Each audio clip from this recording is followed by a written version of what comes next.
పశ్చిమ బెంగాల్లో అవినీతి అక్రమాలు పెరిగాయన్నారు కేంద్ర మంత్రి అమిత్ షా.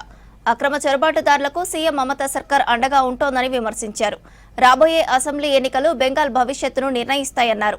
భారత సంస్కృతి సంప్రదాయాలు ప్రపంచానికి ఆదర్శమన్నారు బీజేపీ నేతలు.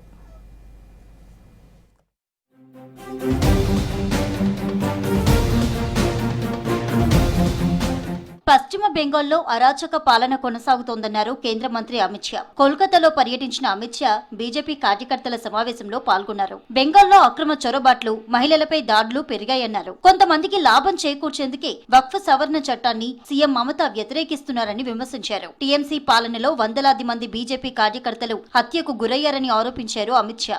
मगर बंगाल है जिसमें चुनाव के वक्त और दीदी को विजय मिलने के बाद सैकड़ों भारतीय जनता पार्टी के कार्यकर्ताओं को मौत के घाट उतार दिया जाए।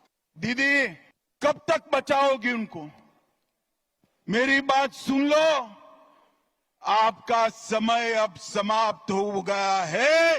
రాబోయే అసెంబ్లీ ఎన్నికలు పశ్చిమ బెంగాల్ భవిష్యత్తును నిర్ణయిస్తాయన్నారు కేంద్ర మంత్రి అమిత్ షా. అలాగే జాతీయ భద్రతలోనూ బెంగాల్ ఎలక్షన్స్ ముడిపడున్నాయన్నారు. సీఎం మమతా పాలనలో బంగ్లాదేశీయుల అక్రమ చొరబాట్లు పెరిగాయన్నారు. ఇకపై టీఎంసీ ఓటు బ్యాంకు రాజకీయాలు చెల్లవన్నారు అమిత్ షా.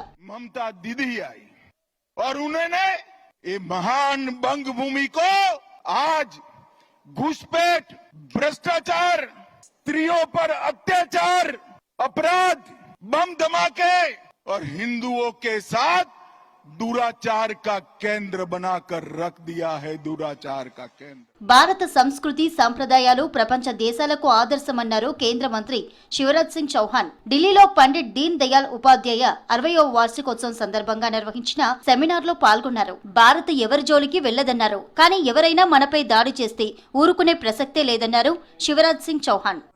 अपने किसान भाइयों के बीच हम लोग आए हैं और कृषि वैज्ञानिक भी आए हैं।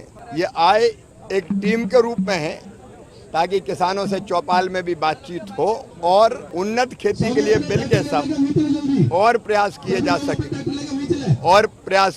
सके उत्पादन बढ़ाना, उसकी लागत घटाना, उत्पादन का ठीक दाम देना और नुकसान ना हो इसका इंतजाम करना, ये इसका उद्देश्य है। वहाँ बैठ के ठीक से चर्चा करेंगे क्योंकि चर्चा हमारी अभी यहाँ किसानों से हुई है.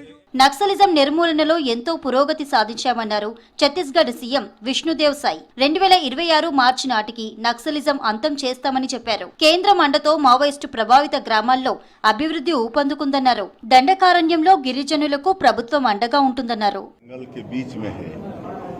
जहाँ पर 6वीं सदी का मतलब शिवलिंग भी है और भगवान बुद्ध की प्रतिमा भी है और वहाँ स्थानीय लोग डोंडा मुड़िया के नाम से उनकी पूजा करते हैं और बुद्धिस्ट भी बहुत दूर दूर से वहाँ पर आते हैं. आज भी वहाँ पर हजारों की भीड़ थी. దేశ రక్షణకు ప్రధాని మోదీ సర్కార్ అధిక ప్రాధాన్యత ఇస్తోందన్నారు బీజేపీ నేతలు. విపక్షాల తప్పుడు ప్రచారాలను ప్రజలు నమ్మరంటున్నారు కాషాయ లీడర్స్.